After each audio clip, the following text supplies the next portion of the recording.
Bien, hermanos, continuamos en la serie de la epístola de Pablo a los Efesios. Estamos llegando al capítulo 3. Creo que es el último capítulo, no de la carta, pero sí el último capítulo que nos va a hablar de lo que tiene que ver la doctrina bíblica para nuestra alma. Y después del capítulo 4, Pablo va a pasar a hablar de temas prácticos de acuerdo a la doctrina que nos ha enseñado.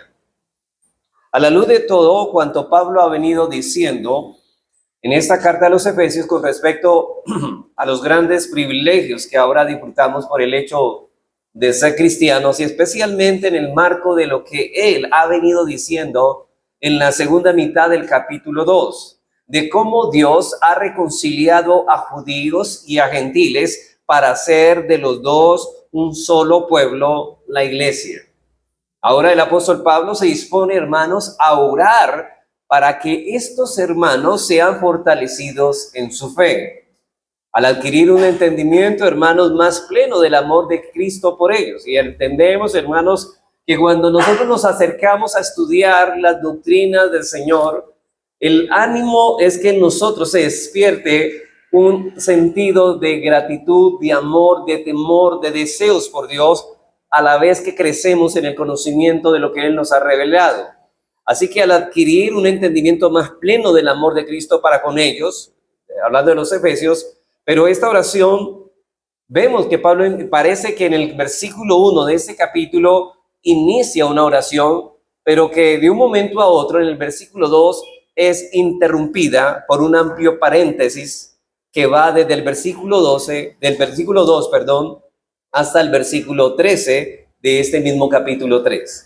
Ahora, si conectamos el versículo 1 con el versículo 14 del mismo capítulo, veremos la secuencia de esta oración completa que él intenta comunicar. Noten que del versículo 2 hasta el versículo 13, Pablo está haciendo una oración. Está haciendo una explicación antes de pasar a la oración. La oración la interrumpe. Noten lo que dice en Efesios 3:1.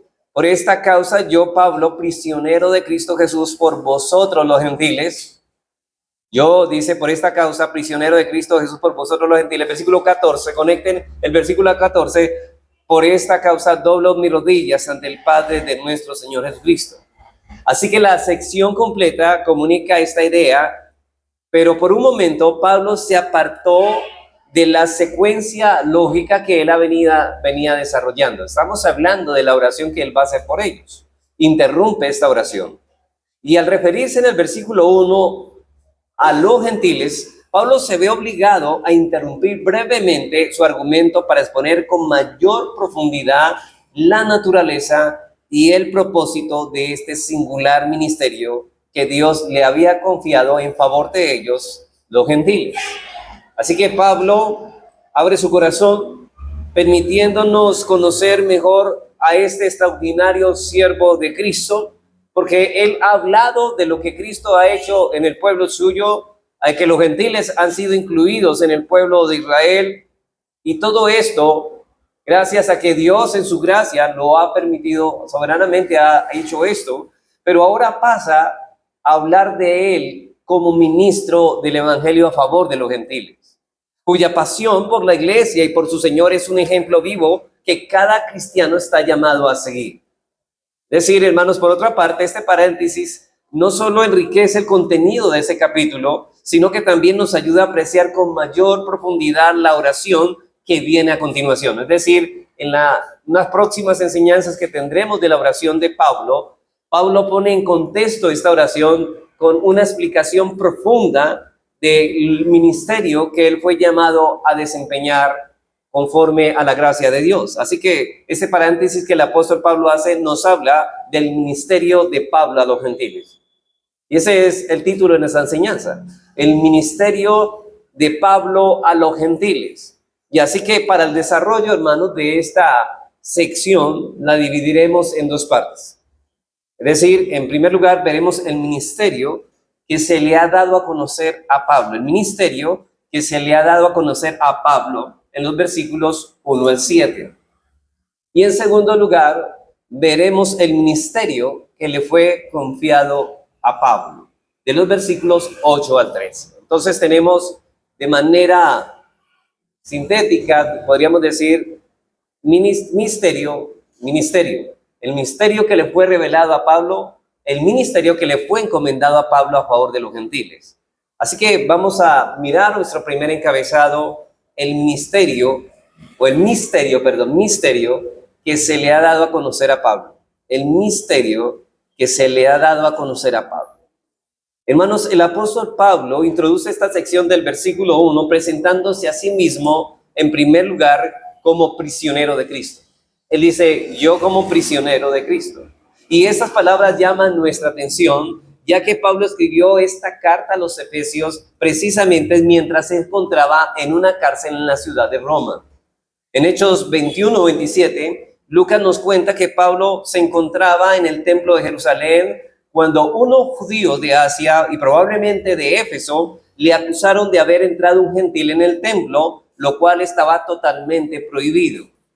Estos hombres habían visto a Pablo aparentemente en compañía de un griego llamado Trófico y supusieron que había entrado en el templo con él, lo cual no era cierto.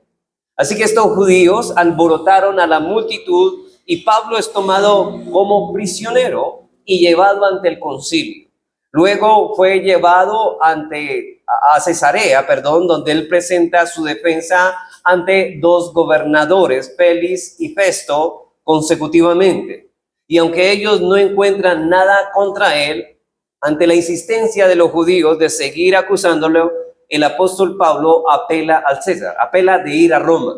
Y de esta manera es llevado a Roma, donde permanece en custodia de un soldado encadenado por él, en una casa alquilada por 2 años. Así termina el libro de Hechos.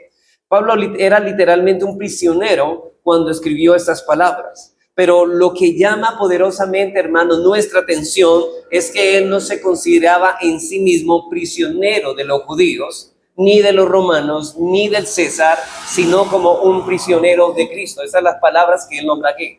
Él entiende que Dios es soberano, no los hombres. Y que si estos hombres lo han arrestado así, es porque su Señor ha permitido que llegara a ciertas circunstancias. Así que Pablo entendía que la mano de su Salvador lo había llevado a esa situación con un propósito de no haber sido la voluntad de Cristo, ni los judíos, ni los romanos, ni el mismo César hubieran podido ponerlo en prisión. Pero él, por lo tanto, era un prisionero de Cristo y nadie más. Sin embargo, eso no elimina la responsabilidad y el pecado de sus perseguidores, pero Pablo tenía una perspectiva clara de la soberanía de Dios, una perspectiva que nosotros en cualquier circunstancia que nos puede venir, si viendo la obra de Cristo, hermanos, debemos tener en cuenta y debemos vivir a la luz de esa perspectiva. Y eso le permitía a Pablo reaccionar adecuadamente a las adversidades de la vida, aún al hecho de ser acusado y encarcelado de una manera injusta, porque realmente Pablo estaba de manera injusta. ¿Cuál era la causa por la cual se le señalaba? Bueno, por predicar el Evangelio de Jesucristo, por vivir una vida agradable a Dios y hacer el trabajo que Dios le había encomendado. Ahora pensemos, hermanos, por un momento en el apóstol Pablo. Este hombre se ha dedicado a predicar la palabra de Dios. De hecho, él dijo, todo lo soporto por amor a los escogidos. Él estaba interesado en dar a conocer el nombre de Cristo en el mundo gentil. Y ahora injustamente es acusado, encarcelado y se encuentra condenado y amarrado a un soldado romano por 2 años. Pablo podía pensar por qué esto le pasaba a él. Pero Pablo no se queja, no hay un espíritu quejumbroso, no hay un corazón que se amarga, como algunas veces quizás nosotros somos tentados a esto. Él creía en la doctrina bíblica de la soberanía de Dios. De hecho, hermanos, cuando nosotros tenemos ese espíritu quejumbroso, es porque no tenemos claro la doctrina de la soberanía de Dios. ¿Ha visto, hermanos, que parecen que su semblante cayera de manera como preocupante, como que las circunstancias los pusieran a temblar y los movieran? Y usted como cristiano dice, pero ¿cómo puede ser que mi hermano esté de esta manera reaccionando ante tal adversidad? Y la respuesta es porque este hermano no tiene una comprensión o una clara perspectiva de lo que es la soberanía de Dios. Que Dios tiene todo bajo control. Él está sentado en su trono, Él sigue gobernando, hermanos. y todas las cosas que Él ha determinado que ocurran alrededor tuyo y en ti van a ayudarte para bien. Recitamos mucho Romanos 8:28, pero parece que en la práctica nos queda todavía muchas cosas que aclarar. Pablo sabía que él estaba en la cárcel porque el Señor quería que él estuviera allí. Esta era la buena voluntad de Dios para él, la buena voluntad, porque era lo bueno. Dios siempre espera y hace lo bueno en nosotros. Todo cristiano necesita, hermano, adquirir esa comprensión cada vez más profunda de la soberanía y la providencia de Dios y de todas sus implicaciones. Solo así podremos reaccionar como cristianos. Y aquí recalco esto, solo así, teniendo una perspectiva clara de la doctrina de la soberanía de Dios, podemos reaccionar como cristianos, no como impíos. Hermanos, nosotros no tenemos razones para reaccionar de una manera quejumbrosa y llena de temor e intimidarnos por las circunstancias, porque somos cristianos y vivimos a la luz de un Dios que es soberano y que Él está al tanto de todo lo que está ocurriendo y todas las cosas están haciéndolas para el bien nuestro. Solo así podremos reaccionar como hijos de Dios ante dificultades y aflicciones de la vida. Creemos de todo corazón, hermanos, de todo corazón que Dios controla todas las cosas para su gloria, pero también para el bien de los suyos. Y si creemos eso, no tenemos ninguna razón para estar resentidos. ¿Por qué me pasas tú a mí? ¿Por qué en lugar de que yo estoy haciendo las cosas para el Señor, me pudieran pasar cosas mejores? Y esperamos como niños caprichosos que nos pase cosas como quisiéramos que nos pasaran. Pero nosotros, hermanos, no somos más sabios que Dios. Dios en su sabiduría sabe qué es lo mejor para nosotros. Y esa situación difícil es mejor para nosotros. Entendamos eso, hermanos.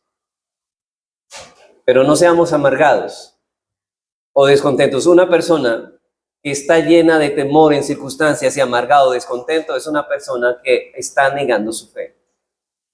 ¿Negando su fe en quién? En la confianza en Dios.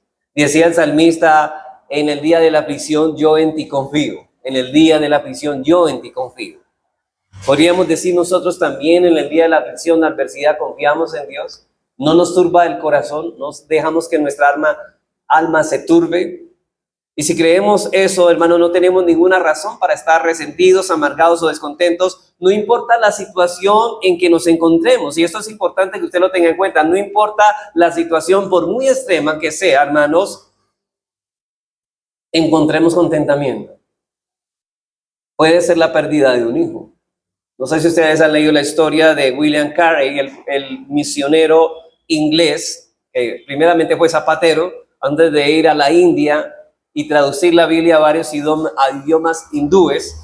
Resulta que su hijo murió.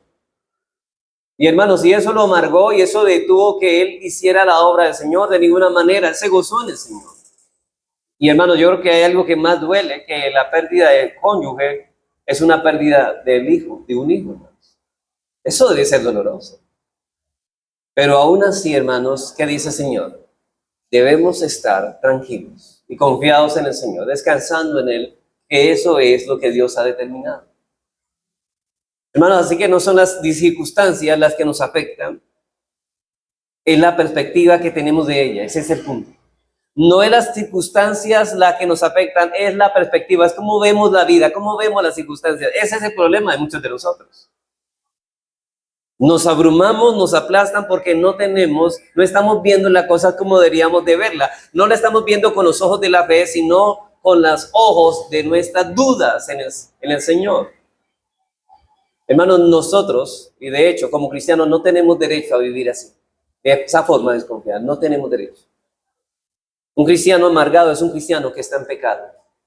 Un cristiano triste que se deje llevar, bueno, no tristeza porque la tristeza no es pecado, pero un cristiano que se vuelve resentido por la circunstancia que está pasando, es un cristiano que está pecando contra Dios. No está agradando a Dios. Nosotros tenemos un Padre amante en los cielos. Y esa es la perspectiva, que cuida sabia y tiernamente de los suyos. Un Dios que ha prometido y revelado en su palabra que a los que aman a Dios todas las cosas ayudan para bien. Hay una gran diferencia verse a sí mismo como un prisionero de Cristo y no como un prisionero de hombres malvados y llenos de prejuicios. Ahora, ¿de quién eres tú prisionero? ¿De quién, hermano? Porque puedes ser prisionero de tus miedos en lugar de Cristo. No todo el que me dice Señor, Señor, entra al reino de los cielos. Es decir, hermanos, si tú eres siervo de Cristo, tu temor no está, hermanos, en las circunstancias, sino en el temor en el Señor, de que no estás haciendo lo que es agradable a Él. ¿Qué es lo que tus ojos ven cuando estás en aflicción? ¿Qué es lo que tus ojos ven? ¿Qué ves cuando estás pasando por dificultades? ¿De quién eres prisionero? Porque Pablo era prisionero de Cristo y todo verdadero creyente es prisionero de Cristo y de nadie más. Todo verdadero creyente es un prisionero de Cristo. Somos esclavos de Cristo. Cristo es nuestro Señor, nuestro amo. Estamos cautivos a Él por su amor. Pero gracias que ese encarcelamiento es un encarcelamiento bueno, de amor.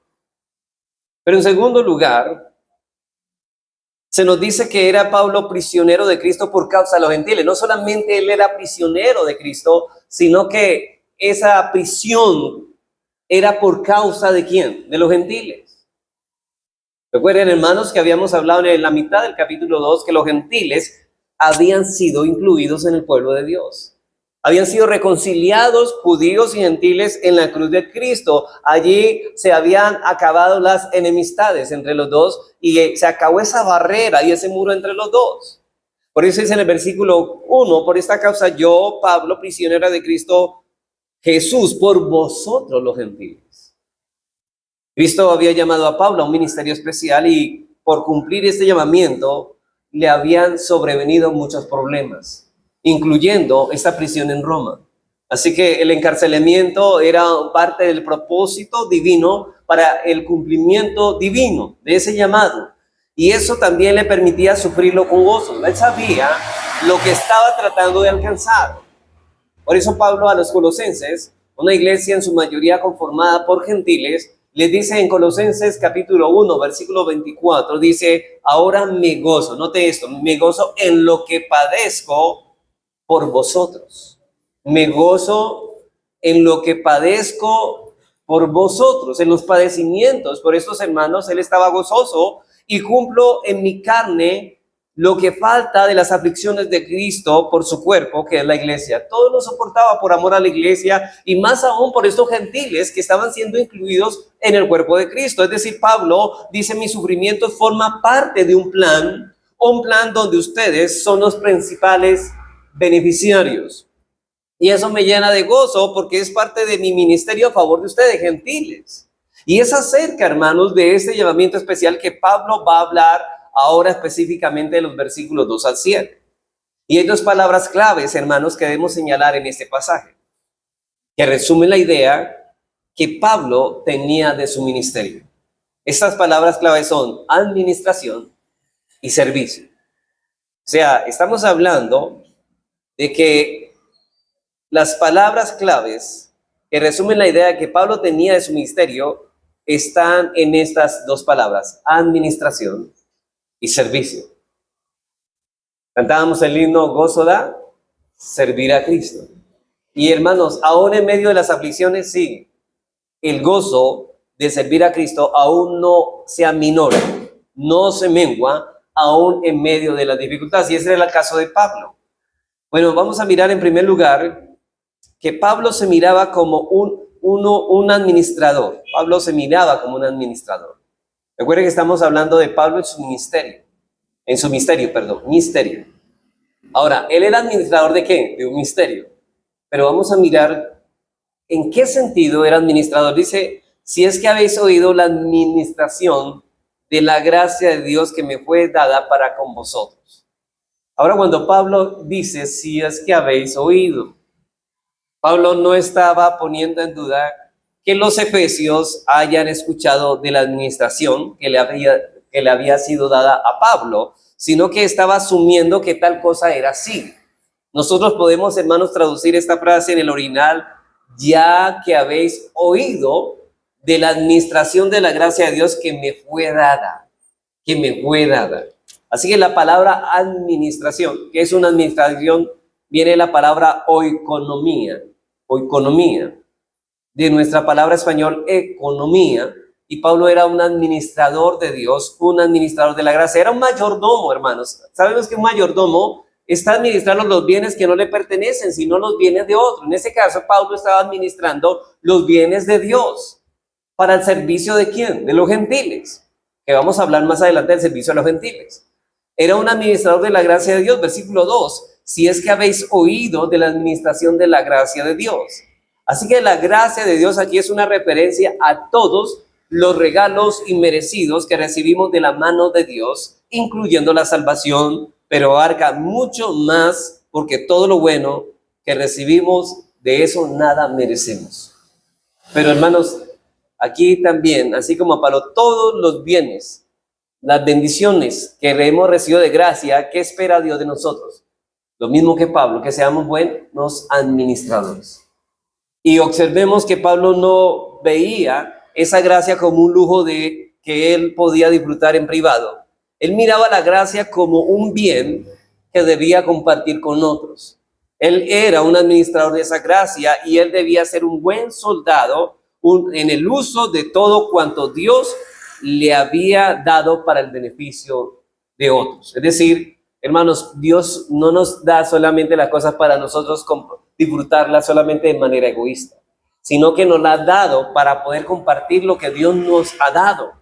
Sean bienes materiales, sean bienes espirituales, todo, hermanos, que el Señor nos ha dado, lo disfrutamos nosotros, pero también los ponemos al servicio de los que necesitan de lo que Dios ha puesto en nuestras manos. Y todo cristiano debe verse bajo esa misma luz, cada uno de acuerdo a su llamado y a los dones que de Dios ha recibido, porque todo creyente es un administrador de la gracia de Dios y debe administrarla a otros.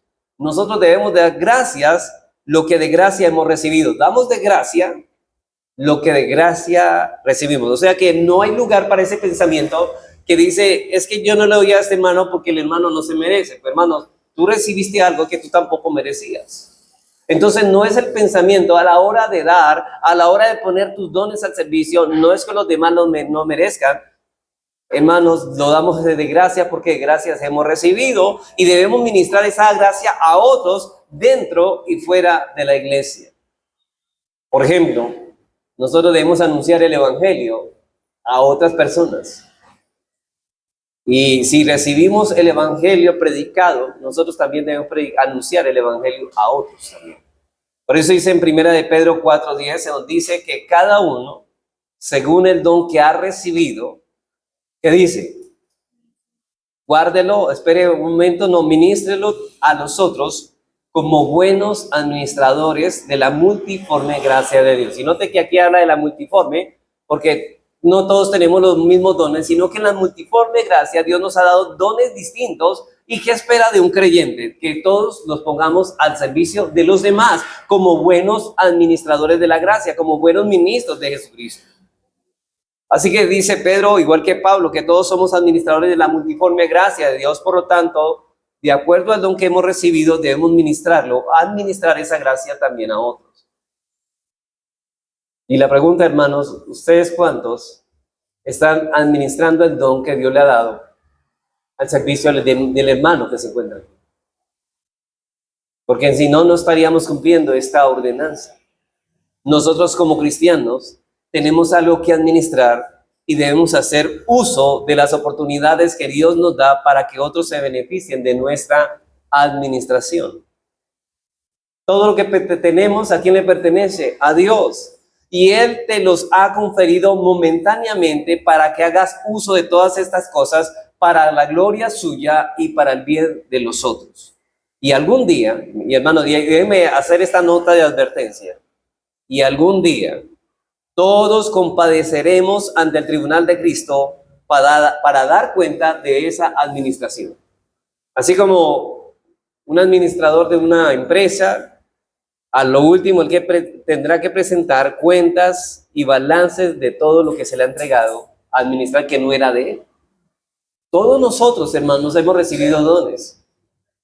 Y algún día Jesucristo vendrá a los suyos y todos nosotros tendremos que compadecer ante el tribunal y todos nosotros pasaremos a dar cuenta de esa administración que se nos ha confiado. Hay cristianos que piensan que no vamos a pasar por una auditoría, pero se equivocan. Segunda de Corintios 5:10 dice Pablo, porque es necesario que todos nosotros compadezcamos ante el tribunal de Cristo para que cada uno reciba según lo que haya hecho mientras estaba en el cuerpo, sea bueno o sea malo. Cuando no estamos haciendo un uso fiel de los dones de Dios que Dios nos ha dado de gracia, estamos siendo infieles al llamamiento que hemos recibido de parte de Él. Y todos tenemos algo que podemos y debemos hacer para el avance del reino en el mundo. Hermanos, el fin principal es el avance, la gloria de Dios y el avance del reino. Pero si estamos escondiendo esos dones, tal vez seremos como aquel hombre que se le dio un talento y ¿qué hizo con él? Lo escondió y no lo puso al servicio de su Señor para la ganancia de su Señor, sino que lo escondió. ¿Y qué pasó con ese hombre? Fue amarrado de pies y manos y echados a las oscuridades eternas. Hermanos, nosotros somos el cuerpo de Cristo y en el cuerpo de Cristo todo órgano tiene una función. Si tú eres parte del cuerpo de Cristo, eres el brazo, eres la nariz, la boca, las orejas, pero tienes que identificar cuál es tu función, cuál es el don que Dios te ha dado para que conforme a ese conocimiento tú pidas a Dios que le dé, que te capacite para poder administrar ese don, pero tu obligación es administrarlo. Nosotros somos el cuerpo de Cristo y en el cuerpo de Cristo todo órgano tiene esa función. Romanos 12:4 dice, porque de la manera que un cuerpo tenemos muchos miembros, pero no todos los miembros tienen la misma función. Así nosotros siendo muchos, somos un cuerpo en Cristo y todos miembros los unos de los otros. Así como la mano necesita de los pies, la nariz de los ojos, nosotros necesitamos mutuamente de nuestros hermanos. Asegúrate, hermano, que tú eres un administrador fiel de los favores que Dios te ha concedido por gracia.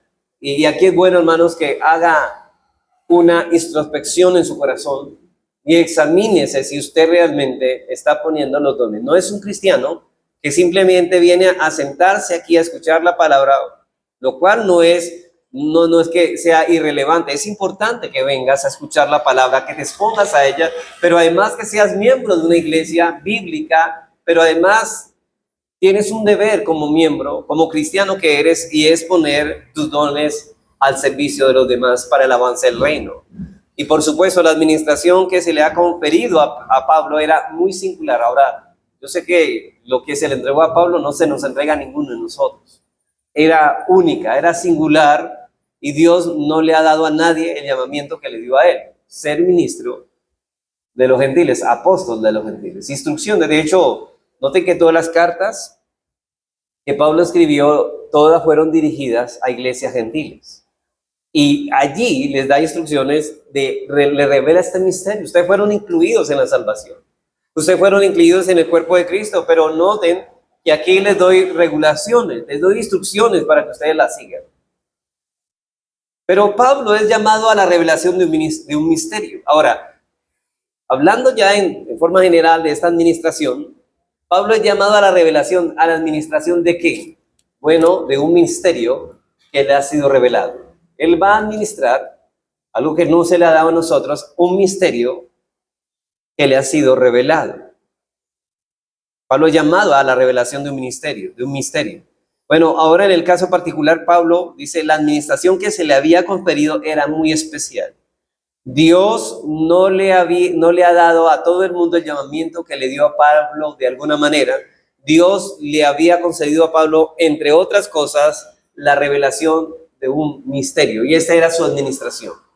Versículos 3 al 4, que por revelación me fue declarado el misterio, como antes lo he escrito brevemente, leyendo lo cual podéis entender cuál sea mi conocimiento en el misterio de Cristo.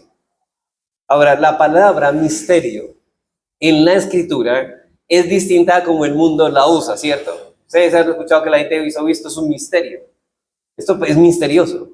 Pero el mundo aquí no se usa como el mundo la usa. No se refiere a algo simplemente enigmático o incomprensible como lo suele hacer el mundo moderno.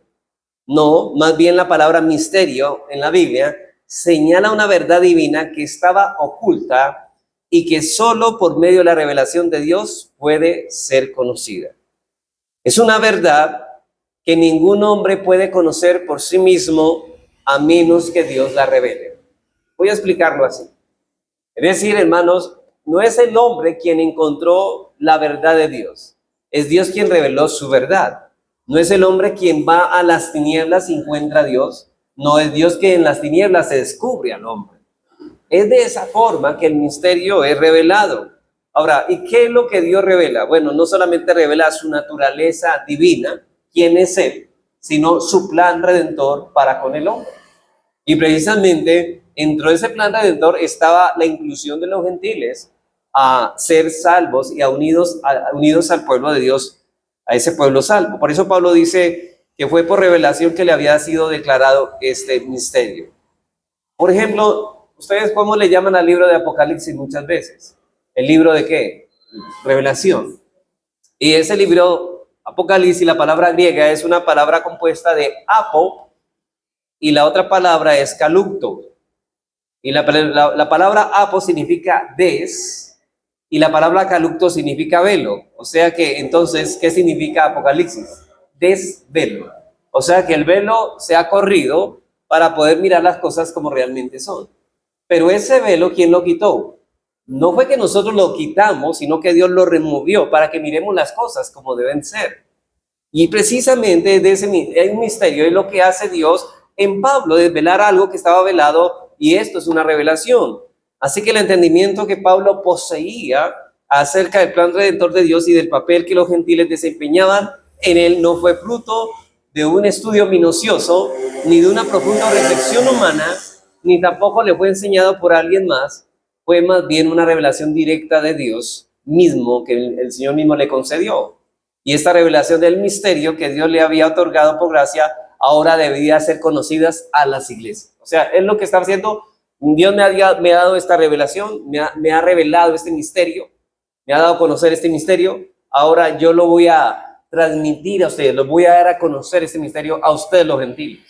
Versículo 3, que por revelación me fue declarado el misterio, declarado, quitado el velo del misterio, como antes lo he escrito brevemente. Ahora, yo creo que, hermanos, sé que en el Antiguo Testamento de estas cosas ya se habían hablado. Los profetas como Isaías, Jeremías, Zacarías, hablaban de lo que los gentiles iban a ser incluidos en el pueblo de Dios. De hecho, a Abraham, Dios le dice que en ti serán benditas las naciones de la tierra. No solamente Israel, sino muchas naciones iban a ser añadidas al pueblo de Dios. Ahora, esto en claro, ¿cuál es el punto? ¿Por qué no se entendía? ¿Por qué seguía siendo un misterio cuando ya se había profetizado que esto iba a ocurrir? Bueno, que no se entendía claramente cómo iba a ocurrir eso, pero cuando nos dimos cuenta de que eso realmente fue aclarado, cuando pasó. Y es precisamente lo que Pablo está viendo, lo que el Señor le está revelando. Un ejemplo. Yo sé que alguien nunca haya visto un computador. Imagínense una persona que nunca haya visto un computador en su vida.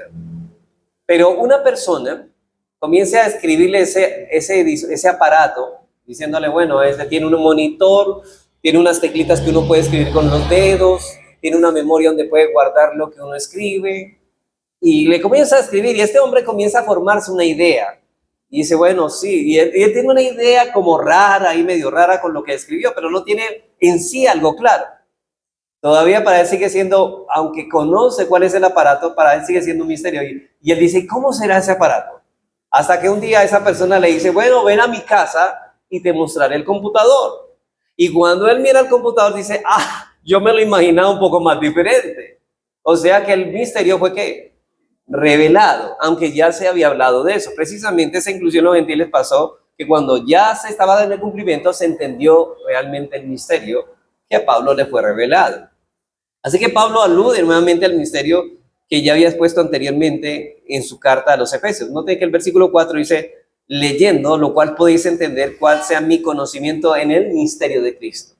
Dios en su soberanía eligió a ciertos hombres, entre ellos el apóstol Pablo, no solo para revelar a la iglesia las verdades de su plan redentor, sino también que fueran registradas por escrito, o quedaran registradas por escrito. Así, mediante las escrituras dejó un legado que guía y edifica a su pueblo a lo largo de todas las generaciones, pues es vital que sus hijos conozcan y comprendan esas cosas. Noten que Pablo le escribió a estos hermanos de esas iglesias gentiles y ahora nosotros tenemos estos documentos en nuestra mano. Dios se ocupó de dejar un registro escrito de estas verdades en la escritura porque sus hijos las necesitan conocer.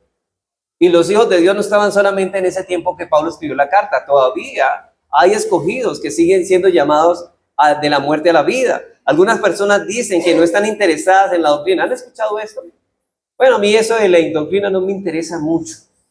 Y parece que en la iglesia no estuvieran muy interesados en estudiar doctrina. Hermanos, pero una pregunta. ¿Por qué Pablo?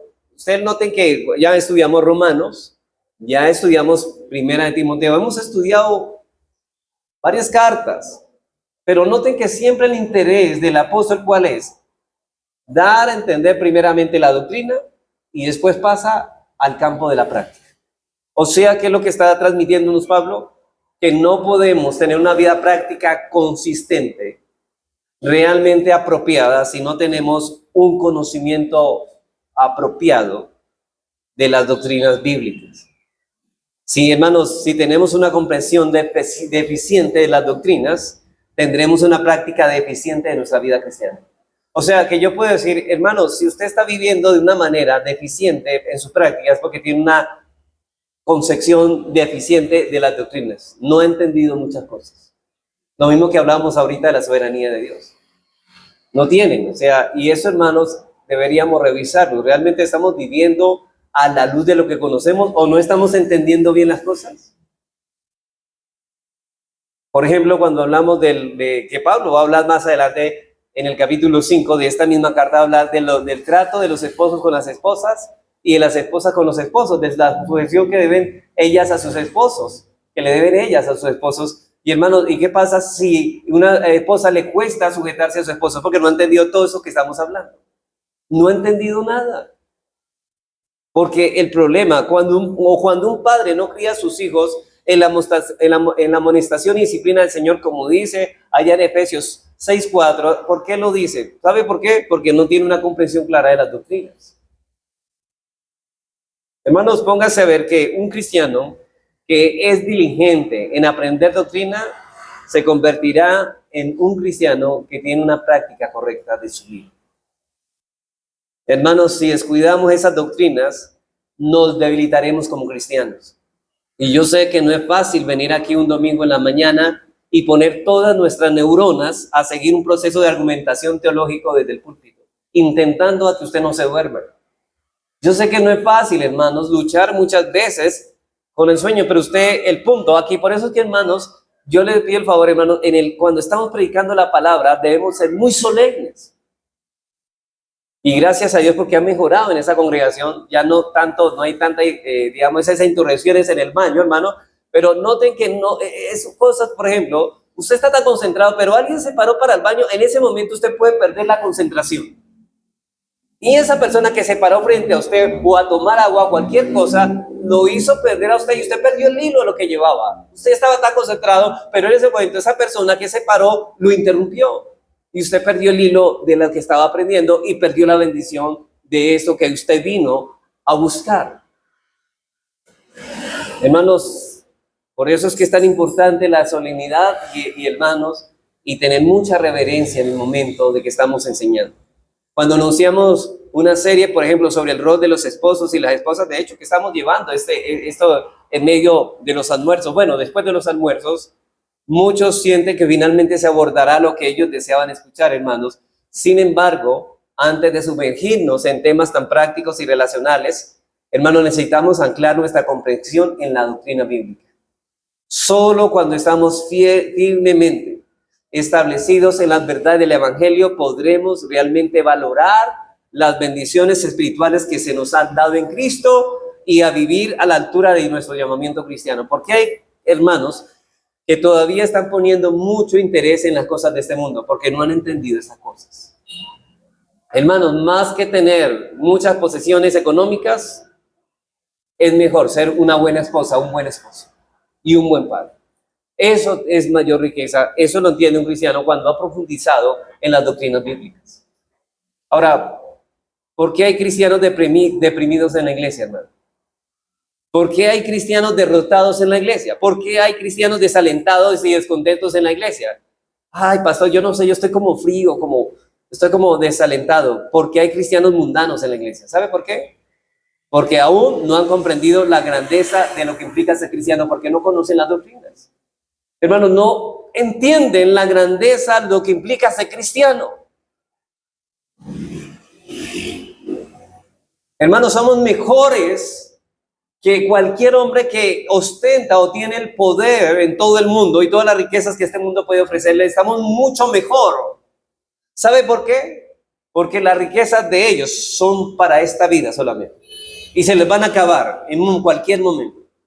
Pero lo que se nos ha dado a nosotros no es por un rato, es para la eternidad, hermanos. Eso es muy grande. Eso es mejor. Imagínese que usted fuera en este momento el hombre más rico, la mujer más rica, y usted sabe, pero ¿sabe qué? Voy a morir. Y estas cosas se van a acabar. Pero hermanos, cuando ponemos eso en una balanza y ponemos las riquezas celestiales, que son imperecederas, inmarcesibles, perdurables por la eternidad, yo digo, wow, ser cristiano es lo mejor. Ellos tienen cosas por un ratico. Nosotros tenemos cosas para toda la eternidad. Soy más rico que ellos. Y es más, las vamos a disfrutar sin tristeza y sin dolor. Ellas quizás las experimenten con tristeza y con dolor. Nosotros no. Pero hermanos, cuando vemos la vida así y cuando decimos a esos hombres, pobrecitos, lo único que tienen es plata y poder, no tienen más nada. ¿Sabe cuándo tenemos una percepción clara de esto? Cuando tengamos una clara comprensión de las doctrinas bíblicas, comprenderemos que ser cristiano es lo mejor. Así seamos tres. Porque el mundo sigue ejerciendo influencia sobre ellos. ¿Sabe por qué? Porque no han contemplado plenamente la gloria de su salvación. Le falta comprender en toda la magnitud las riquezas invaluables que Cristo aseguró para ellos mediante su sacrificio. En la misma medida, hermanos, que crezcamos en el conocimiento de esas cosas, en esa misma medida disfrutaremos de nuestra salvación, viviremos a la altura de nuestro llamamiento como los cristianos que somos. ¿Sabe por qué? Hermanos, Dios nos dio esa cosa para que las disfrutásemos desde ahora, para que las disfrutáramos desde ahora. La pregunta es, ¿usted está disfrutando ya estas bendiciones? Y si no las está disfrutando es porque usted no tiene un conocimiento de esas cosas. Y Pablo debía dar a conocer este misterio que está escrito. Nosotros los creyentes debemos preocuparnos por entenderlo, hermano. ¿Dónde Dios nos ha puesto? ¿Dónde nos encontramos? De hecho, ¿qué hizo Pablo en el capítulo anterior? Puso primero un paño oscuro para hacer brillar las cosas que Dios nos ha dado, lo que éramos antes y lo que ahora somos en Cristo. Ahora la pregunta es, ¿cuál es el misterio? Si Pablo está hablando, bueno, yo soy un hombre que es prisionero de Cristo, soy un administrador de Cristo, por amor a los gentiles, por amor a ustedes. La pregunta es, ¿cuál es el misterio? ¿Cuál es el misterio de que Pablo está hablando que es administrador? ¿De qué misterio es que Pablo está hablando aquí? Bueno, versículos 5 y 6. Misterio que en otras generaciones no se dio a conocer a los hijos de los hombres. Ahora, ¿en cuál generaciones? En el Antiguo Testamento no se había dado a conocer estas cosas. Por eso dice que un hombre, que cualquiera que esté en este lado del nuevo pacto será mayor que el profeta Juan el Bautista. ¿Por qué? Porque Juan el Bautista tenía las cosas bajo sombras, pero nosotros vemos que el misterio ha sido revelado a nosotros. Por eso en el reino de Dios, todo el más pequeño será mayor que Juan el Bautista, porque ve las cosas más claras que él. Misterio, por eso dice misterio que en otras generaciones, en el Antiguo Testamento no se dio a conocer a los hijos de los hombres como ahora es revelado a sus santos apóstoles y profetas. ¿Cuál es el fundamento en el cual se edifica la iglesia? El fundamento de los apóstoles y profetas. Entonces, ¿cuál es el fundamento? Ya lo habíamos dicho, la revelación que Dios ha dado para que la iglesia sea edificada en él. Y es de ese misterio que Pablo va a hablar. Dice, por el Espíritu, es del Espíritu Santo quien le reveló, versículo 6, que los gentiles son coherederos y miembros del mismo cuerpo y copartícipes en Cristo Jesús por medio del Evangelio. Me parece importante que cuando estaba haciendo el estudio aquí, ustedes recuerdan que yo he tratado en algunas doctrinas la palabra monergismo y sinergismo. Monergismo significa que ¿cuántos trabajan? Dios uno solamente, en ese caso Dios. Y sinergismo es que trabajamos nosotros en compañía de Dios. Pues precisamente en este texto existen tres palabras que llevan como prefijo la palabra sin, que significa con o junto a. Y lo que está diciendo que los gentiles somos ahora, junto con el pueblo de Dios, herederos. Y respecto al cuerpo de Cristo, estamos con el cuerpo y juntos al cuerpo de Cristo. Y que ahora la promesa está con nosotros, estamos con Cristo y estamos en Él por el Evangelio. Así que el Evangelio revela el gran misterio del plan redentor de Dios, que la incorporación plena de los gentiles junto a quienes, judíos creyentes. Dios de los dos hizo un solo pueblo. En la cruz Cristo derribó las barreras que nos separaban, reconciliándonos a ambos con Dios entre sí y formando de los dos un solo pueblo, la iglesia. Ese era el misterio. Ahora, misterio porque para los gentiles no cabía en la cabeza que gentiles y judíos estuvieran adorando juntos. Y era una expresión viva, como una expresión viva de esta unidad espiritual. Dentro del pueblo de Dios, tanto judíos como gentiles gozan de los mismos privilegios. Miren, dentro de la iglesia no hay cristianos de primera y segunda categoría. Todos tenemos los mismos privilegios. Los creyentes judíos no tienen más que los creyentes gentiles. No son más. Ni los creyentes gentiles son menos que los creyentes judíos. Todos han sido hechos coherederos por medio de Cristo, sin importar su linaje físico. O sea, chino, japonés, camerunés, boliviano, colombiano. ¿Sabe por qué? Porque Dios de todos esos creyentes nos ha hecho copartícipes de esos privilegios. Porque Dios, dueño de todo lo creado, ha extendido su herencia a todos los que han sido llamados, formando una familia espiritual donde lo que importa no es ser descendientes físicos de Abraham, sino la fe que nos une en Cristo. Hermanos, Dios nos dio la fe para que creyendo en el Señor Jesucristo fuéramos unidos a su pueblo. Y por la fe nosotros somos el Israel de Dios. Y todas las grandes promesas que Dios ha dado a este pueblo son nuestras. Eso es maravilloso, hermanos. Todas las promesas que Dios ha dado al pueblo suyo, si nosotros estamos con el pueblo, junto al pueblo, entonces son nuestras. Dice Pablo en Gálatas 3, 28 y 29, dice que nosotros somos coherederos y miembros del mismo cuerpo y copartícipes de la promesa de salvación que es en Cristo Jesús. Ese es el misterio. Y hermanos, ¿sabe qué? ¿Cómo sería la alegría de Pablo? Yo no sé.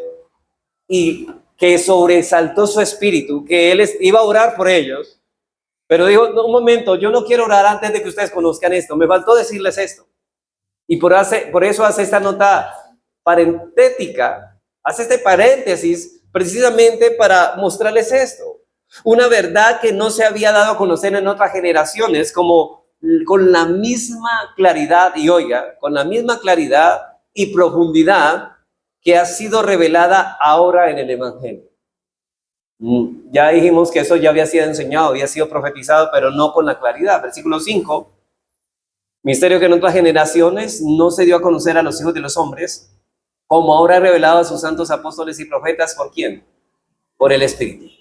Ahora, esto no quiere decir, como les dije ahora, hermanos, que antes de Pentecostés, cuando la iglesia fue inaugurada, no existiera ningún conocimiento sobre la inclusión de los gentiles en el plan de salvación. De hecho, los profetas del Antiguo Testamento anticiparon esta realidad.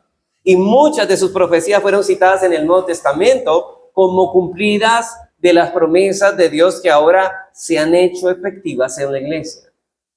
Gentiles, judíos, viviendo como un solo pueblo. Y Pablo sostenía que el evangelio que él anunciaba no era una innovación ni una contradicción a lo que Dios ya había revelado en el Antiguo Testamento. Más bien, era un cumplimiento de las profecías del Antiguo Testamento. Afirmaba con firmeza que su mensaje estaba en plena armonía con las escrituras veterotestamentarias, es decir, con las escrituras del Antiguo Testamento, y para él no existía ruptura entre el Antiguo Testamento y el Nuevo. Simplemente el nuevo revela el antiguo. El nuevo aclara el antiguo. El nuevo es el cumplimiento del antiguo. Hay continuidad y el mismo propósito redentor de Dios desplegado a través de las edades y ahora mismo manifestado en Cristo. Así que los profetas del Antiguo Testamento, inspirados por el Espíritu Santo, hermanos, vislumbraron aspectos de la redención, pero no alcanzaban a entender con claridad que Dios formaría un pueblo nuevo, la iglesia, donde judíos y gentiles serían uno, compartiendo sin distinción las bendiciones de su gracia. Ese era el misterio. Fue a través de la revelación del Nuevo Testamento que ese misterio fue plenamente revelado y ellos no podían prever tal cosa. Ellos no miraron las cosas como nosotros a este lado la miramos. Ellos necesitaban la revelación del Nuevo Testamento para tener una plena comprensión de esas cosas. De ahí es que cuando alguien va a estudiar hermenéutica o exégesis, se le dice uno de los principios que se debe señalar es: nunca trata de interpretar el Antiguo Testamento si no es interpretado a la luz del Nuevo Testamento.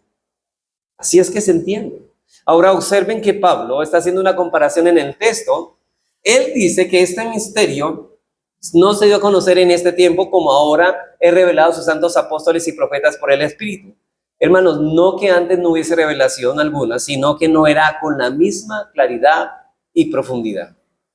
Nosotros gozamos de un gran privilegio, hermanos, que no siempre valoramos, tenemos la revelación completa de Dios. Hermanos, es un privilegio que no estamos valorando. ¿Cuántos de ustedes regularmente en su hogar se acercan a estudiar de manera detenida y manera reflexiva una porción de las Escrituras? No estamos apreciando eso, hermanos, porque no entendemos la dimensión ni valoramos que tenemos la revelación completa, cosa que los del Antiguo Testamento no la tenían completa. Nosotros no necesitamos visiones, ni sueños, ni revelaciones, cosas que no eran tan claras. Hermanos, yo no sé cuál es el afán de muchos hoy querer tener sueños y visiones cuando estas cosas no son tan claras. De hecho, creo que los profetas que tuvieron sueños y no miraban, no tenían una Biblia escrita, decían, bueno, qué bueno más bien ellos que tienen la Biblia completa. Entonces, si tenemos las cosas completas, ¿para qué sueños y visiones? Nosotros tenemos la palabra de Dios completa, así que la palabra final de Dios dada por Cristo a su iglesia a través ¿de quién? De los apóstoles y profetas. Tenemos la realidad, la claridad de lo que se prometió en el Antiguo Testamento ya cumplido y aclarado. Y Pablo ya había dicho en Efesios 2:20 que esos apóstoles y profetas ya pusieron el fundamento sobre la cual se edifica la iglesia. Todo lo que necesitamos como cristianos conocer se encuentra en la infalible e inerrante y todo suficiente palabra de Dios. En ella están todas las respuestas a nuestras preguntas. Ahora, en todo lo que concierne a lo que es la salvación y nuestra vida, como debemos vivirla en ese mundo. Y si algo hermanos, y si algo que no está allí, entonces no necesitamos conocerla. Hermanos, porque alguien dice, bueno, y si no está esto, es porque el Señor dice, no necesitan conocer eso.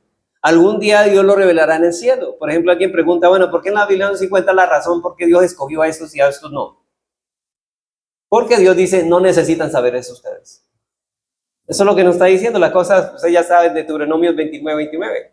Las cosas secretas pertenecen a Dios, mas las reveladas pertenecen a nosotros y a nuestros hijos. Entonces, no se inquiete, hermanos, por lo que no está en la Biblia, pero todo lo que está en la Biblia es lo que usted necesita.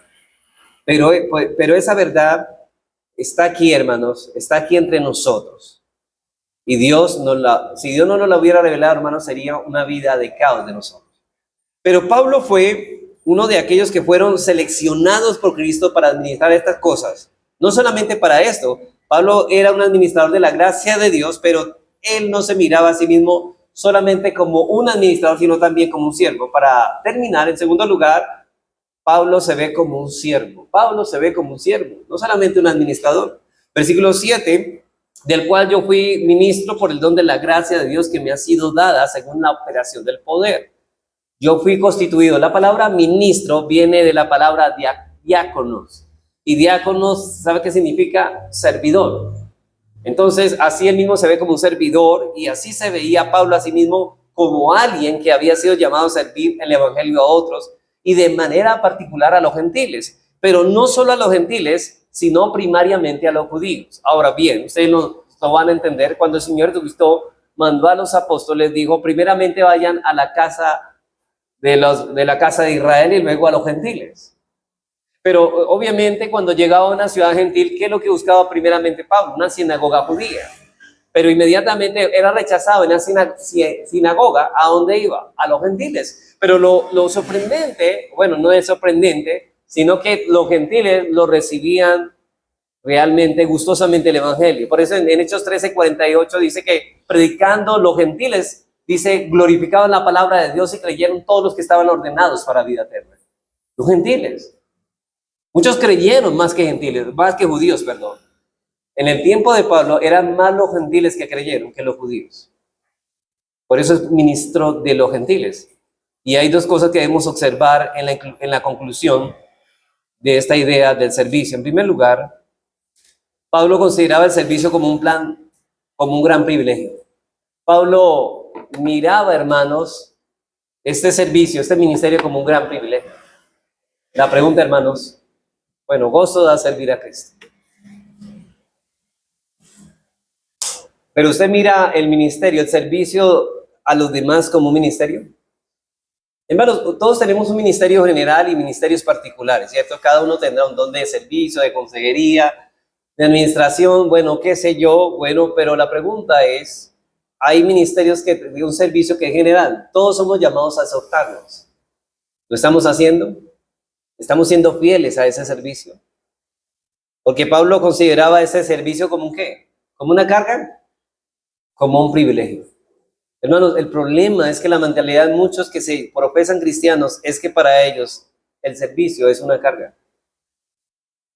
Pero esto era parte de los dones que él había recibido por gracia de Dios. Dice él, de la cual yo fui constituido ministro, siervo, por el don de la gracia que me ha sido dada según la operación de su poder. Yo no merezco servir a Cristo, dice Pablo.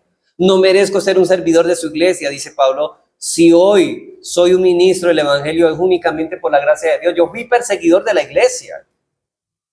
Y Pablo dice, lo que más merecía era yo, era que fuera lanzado a las llamas eternas del infierno. Pero Dios no solamente me salvó y me incluyó en su pueblo, sino que ahora me hace servidor, que es un gran privilegio. Y Pablo lo que dice es sorprendente por los problemas que él tuvo que enfrentar a lo largo de su vida a causa de este servicio. Él describe esto cuando estaba encadenado con un soldado romano, pero aún así él se veía él veía el servicio, aún en cadenas, como un privilegio. Y hermano, usted no está en cadenas. No tiene, y de hecho, si estuviera en cadenas, encarcelado, debería ver el servicio como un ¿qué? Un privilegio. Hermano, ni la enfermedad te quita el hecho de que debes servir con tus dones. Y esta es una perspectiva del ministerio cristiano que debe ser recobrada en medio nuestro, hermano. No hay servicio. Por ejemplo, me gustó, hermanos, el día miércoles que le dijo de la hospitalidad, hermanos, que todos deberíamos estar dispuestos a hacerlo. ¿Sabe por qué? Porque para nosotros es un privilegio que podamos atender a nuestros hermanos en la fe. Eso es la hospitalidad no debe ser una ¿qué? Una carga, sino un ¿qué? Un privilegio.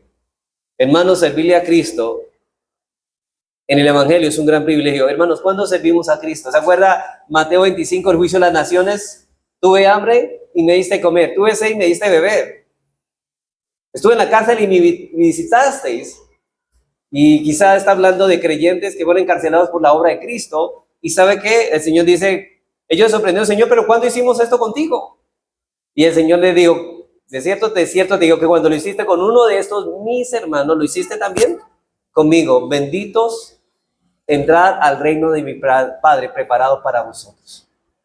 Esto está describiendo un verdadero cristiano, un servidor, hermano. O sea que el servicio que nosotros deberíamos hacerlo con gozo, estamos pensando en la expectativa, vamos a preparar la mejor cama, vamos a hacer y a preparar esa habitación y vamos a preparar la mejor comida para estos hermanos, porque es un gozo y qué bueno que la iglesia me dé la oportunidad de hospedar a unos hermanos.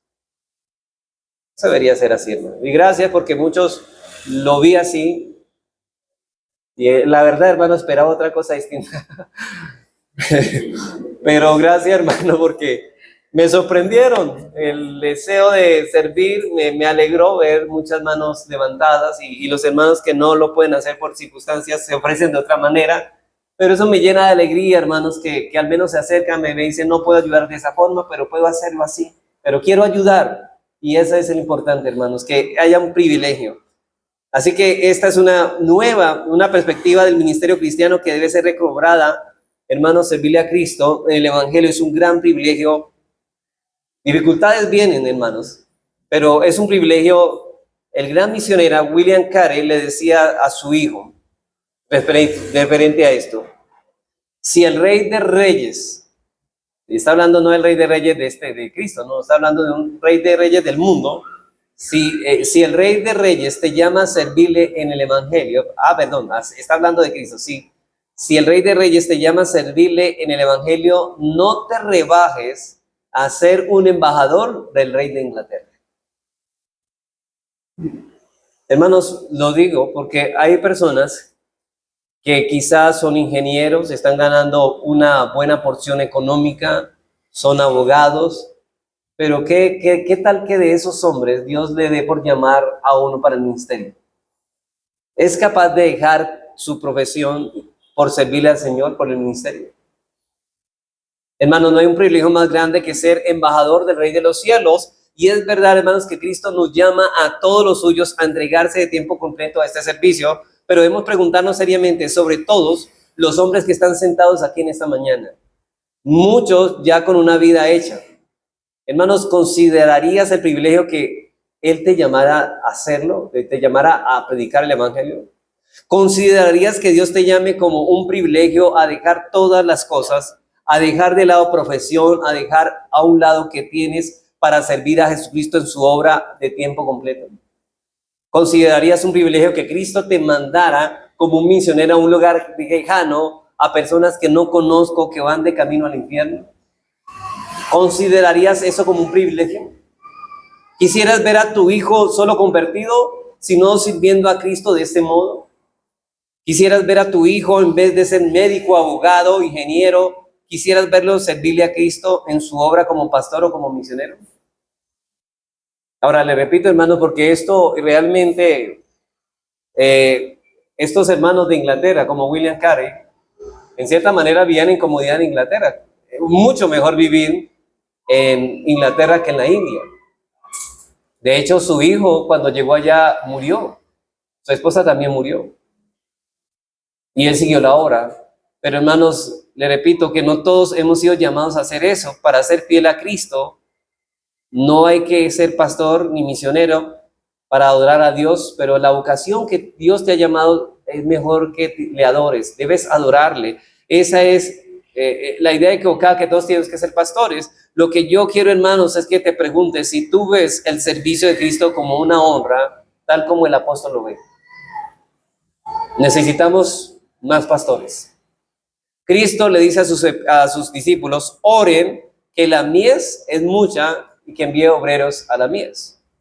Hermanos, y cuando Cristo dijo esto, oren al Señor porque envíe obreros, ¿a quién envió el Señor?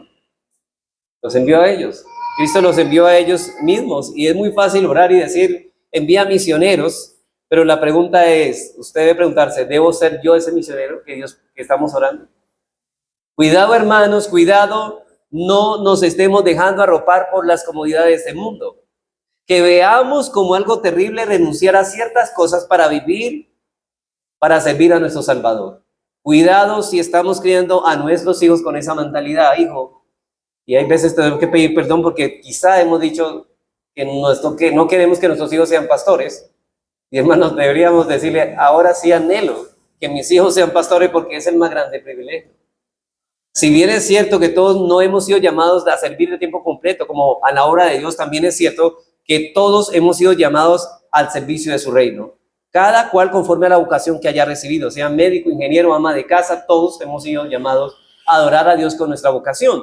Así como un gran privilegio que Cristo nos llama a servirle como pastores o como misioneros, también es un privilegio de llamarnos a servirle como médicos, como esto, hermanos. Debemos tener la mentalidad que tuvo William Carey. Él decía, yo soy siervo de Cristo, remiendo zapatos para sostener al siervo. Sí, porque él lo decía antes de ser misionero. Él decía, yo soy siervo de Cristo, remiendo zapatos para sostener al siervo. Antes de ser el misionero, ¿qué era? Zapatero. Y curioso, un zapatero que tradujo la Biblia, oiga, y esto es la capacidad, un zapatero que tradujo la Biblia a varios idiomas de la India. Nosotros, hermanos, estamos llamados a servir a Cristo desde la posición desde que Dios nos puso. Colosenses 3:23 dice, y todo lo que hagáis, hacedlo de corazón como para el Señor y no para los hombres, sabiendo que el Señor recibiréis la recompensa de la herencia. ¿Por qué qué? Porque a Cristo el Señor servís. Cada cual en la vocación está llamado a servir a Cristo y es un privilegio servir a Cristo. Y en segundo lugar y último, este servicio solo podía ser llevado a cabo en el poder de Cristo. Este servicio solamente podría ser llevado a cabo en el poder de Cristo. No solamente es un privilegio que debemos realizar en la dependencia de Dios. Versículo 7, de la cual yo fui ministro por el don de la gracia de Dios que me ha sido dada según la operación del poder. Y fue el poder, hermanos, de Cristo que Pablo vino a ser un apóstol y un ministro del Evangelio. Y ese mismo poder es el que sostenía y capacitaba para llevar a cabo su labor que Dios le había encomendado. Pablo dice en Colosenses 1:29, para la cual también trabajo luchando la potencia, según la potencia de Él, o sea, el poder de Dios, la cual actúa poderosamente en mí. Hermanos, Pablo está consciente de nuestra propia debilidad, de que sin el poder de Cristo, Él en sus propias capacidades era menos que nada. Ahora, ¿quién tiene el poder para convertir el alma? ¿Qué predicador es tan poderoso, hermanos, que tiene poder para capacitar a un creyente con la gracia necesaria para dar muerte al pecado? ¿O quién puede en sus propias fuerzas permanecer en el servicio de la obra de Cristo a pesar de todos los motivos de desaliento? Porque si hay algo que el que más se desalienta es un ministro del Evangelio, hermanos, ¿qué es lo que los lleva a mantenerse continuamente sirviendo al Señor a pesar de esos desalientos? Hermanos, Cristo. Porque un pastor no solamente tiene críticas de adentro de la iglesia, sino fuera de la iglesia también. Hermanos, si no fuera por la gracia de Cristo y por su poder obrando en nosotros, no podríamos absolutamente hacer nada que fuera útil para el reino del Señor. Y en esa misma medida en que estemos conscientes de esto, nos ampararemos en el poder de Cristo para ser fuertes en Él. Por eso cuando Pablo pide a Dios que le quite el aguijón que tenía en la carne, Cristo le dijo, no, bástate con mi gracia, porque mi poder se perfecciona en tu debilidad. Esa es la conciencia, hermanos. Es esa conciencia de debilidad lo que guiaba a Pablo a pedir continuamente a las iglesias que oraban por él. Y qué bueno, hermanos, tener una iglesia que ora por sus siervos, porque están conscientes de la debilidad de sus siervos, porque no es el poder del pastor, sino el de Dios el que cambia los corazones. Pero la pregunta es, ¿cuántos de ustedes están orando por el siervo, por el pastor? Ustedes quizás, miren, somos más dados a criticar que a orar, a ver los errores que a orar por los errores de esa persona. El ministerio cristiano es una batalla intensa, hermanos, peligrosa, de que de ningún modo podemos librar exitosamente nuestras propias fuerzas. Por eso Pablo dice en Romanos 15:30, pero ruego, hermanos, por nuestro Señor Jesucristo y por el amor al Espíritu, que me ayudéis orando por mí a Dios. Y en el final de esta carta, en el versículo 10, capítulo 6, dice, por lo demás, hermanos, fortaleceos en el Señor y en el poder de su fuerza. Y en el versículo 18, luego de haber descrito, hermanos, la armadura del cristiano, dice, orando en todo tiempo, con toda oración y súplica, y en el Espíritu, y velando en ello, con toda perseverancia y súplica por todos los santos, y por mí, dice Pablo. Oren por mí, que yo soy débil. A la verdad, el Espíritu está dispuesto, pero nosotros en la carne somos débiles. Necesitamos oración, hermano. Hermanos, mientras nosotros veamos la iglesia que ora, nosotros tenemos esperanza. Mientras haya una iglesia que ora, hay esperanza. Hermanos, ¿sabe cuándo vemos una iglesia que se acabó una iglesia? Cuando el culto de oración no hay nadie que venga a orar. Pero, hermanos, ¿sabe qué es lo que más anima? No solamente al pastor, sino a los demás hermanos, que usted venga a orar aquí. Esto nos anima. Ver a los hermanos acudir los miércoles al culto de oración, esto nos anima. Y hermanos, la ausencia suya desanima, lo cual está pecando contra Dios. Usted está haciendo un objeto de desánimo para muchos, porque no está animando con su presencia y su corazón lleno de gratitud al Señor y con muchos, con una conciencia de las debilidades. Para concluir, hermanos, me pasé antes de la hora, pero para concluir, hermanos, Todas estas cosas, hermanos, que hemos visto quedaron registradas en las Escrituras para nuestras enseñanzas. ¿Y sabe para qué? Para que nos sirvan de ejemplo.